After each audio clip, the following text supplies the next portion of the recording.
We have spent the last 4 months praying and designing this for you. You guys asked for it, so here it is.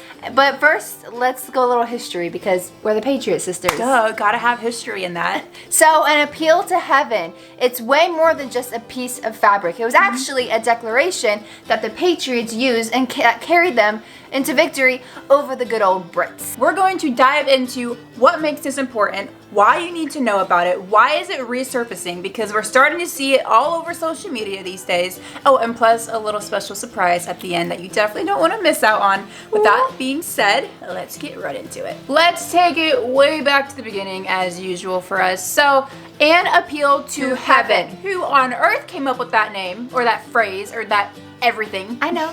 Okay, who? John Locke. Who's John Locke? He's a philosopher from Britain in the 1600s, and he was a thinker. He was a really smart guy that made... He was a free thinker? Ooh, so so Charlie Kirk, Dennis Prager, Ben Shapiro, those are influential philosophers come 21st century. They make people think and they give them a perspective. Yeah. To life. Anyway, that's who John Locke was back in the 1600s. So John wrote something called 2 Treaties of Government, basically paraphrasing for y'all. I'm just Spark Notes right now.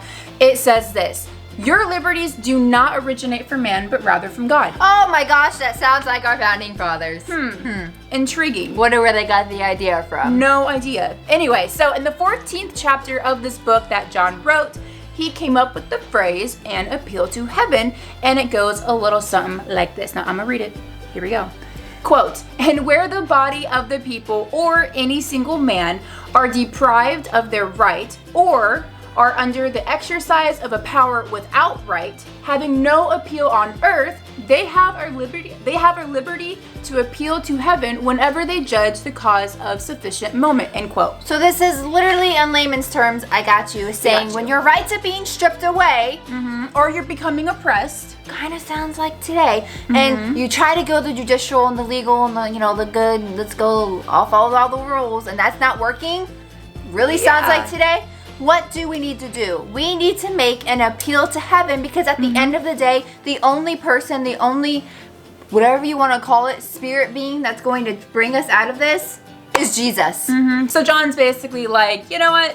Hey, I'm a smart dude. I'm an influential philosopher. I'm basically Dennis Prager 1.0. Okay, so that's what he's thinking. I'm assuming, never met the guy. And he's like, listen, when you cannot go about way, or like you cannot fight your way in, or like get what you deserve, the judicial route, whatever, earthly ways, it's not working on behalf of you. You need to make an appeal to heaven, because God is the ultimate deciding factor and the ultimate judge. Basically, the founding fathers loved John and were so legitimately inspired by his book 2 Treaties of Government and making an appeal to heaven that Washington, George Washington, good old George, was like, you know what, I like this. How can I weave this into our current roots of America? Since we're such a baby right now, this is like a good time to do it. And at the time, the Continental Army, George Washington was the commander-in-chief over them. And to be honest, they were pretty much a bunch of not losers. Did you just say losers? But they were struggling. What? They didn't have the money. They didn't have the resources. Men were dying because of the cold weather. Like, simple things. It was fair,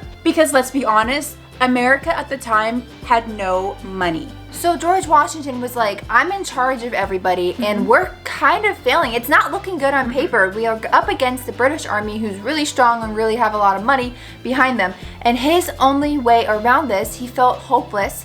And his people felt hopeless. The everyday American felt hopeless. So what did they do? He decided that they needed to make an appeal to heaven. So there you go. You've got influential philosophers, pine trees, cute little phrases.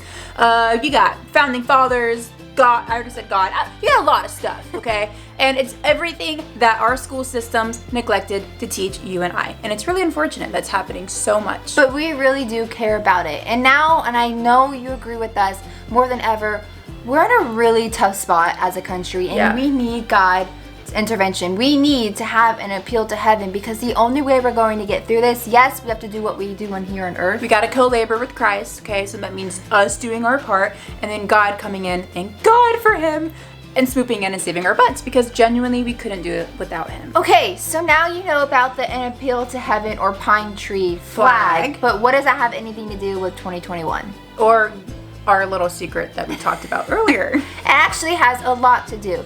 So as we were thinking and praying, and you guys said that you wanted some pieces of jewelry that were conservative but also had a super deep meaning behind it, We were like, you know what? we got you. this. We got this. We got you. No worries. So if you've ever wanted a subtle yet profound way to speak truth over yourself and this country, we have an Appeal to Heaven amazing double set of necklaces that you guys asked for. You wanted conservative jewelry with a deeper meaning, and we are hopefully delivering. We are literally obsessed with it. Everyone we've told is already like, done. I'm getting it. No questions asked. We're so excited. Where can they go find out how to buy this? Go over to thepatriotsisters.org and there's a little shop tab. Click it. Listen, we only have a super limited amount. So if you ever wanted one, you need to go check it out. Buy now. You don't want to miss out. No. A little bit about the necklace. I feel like a salesperson, but you probably want to know. I don't really know. If you don't, buy. You can go shop now. Okay, so basically it comes as a double set. We wanted to design something that was trendy. Yes. And that you could wear every day. Not something dorky or weird, because you can be culturally relevant and be a Christian and be conservative. Yes. You can do all three. So on the top, it's a little bar necklace. We took a common and super trendy design and we made it work for Jesus in politics. So it says an appeal, and then also has a little pine tree gem or a little pendant at the end, and it's a double necklace. They are sold separately, so you can buy one or the other, or if you buy it together, you do get a little bundle price, which is pretty cool for that. Pretty cool. So once you buy these necklaces, you're going to also receive in the package a little card that has a prayer written out on it already. It's a declaration prayer of truth and victory over this nation and over our current situation as a society, as a culture. Please pray that with us. We're praying it. I would love for y'all to join us. Add your own words, change it up, switch it up. Do you, boo, okay? But that's just like a little guide if you want a little extra help. So that's our little surprise, and we're so excited about it. Cannot wait. Guys, you are amazing. Head over to thepatriotsisters.org, click the little shop button, place your orders. We seriously, I cannot stress this enough, have a super limited supply. Don't forget to always rise up, Stand tall, and fight back with truth. Of course, we'll see you in the next one.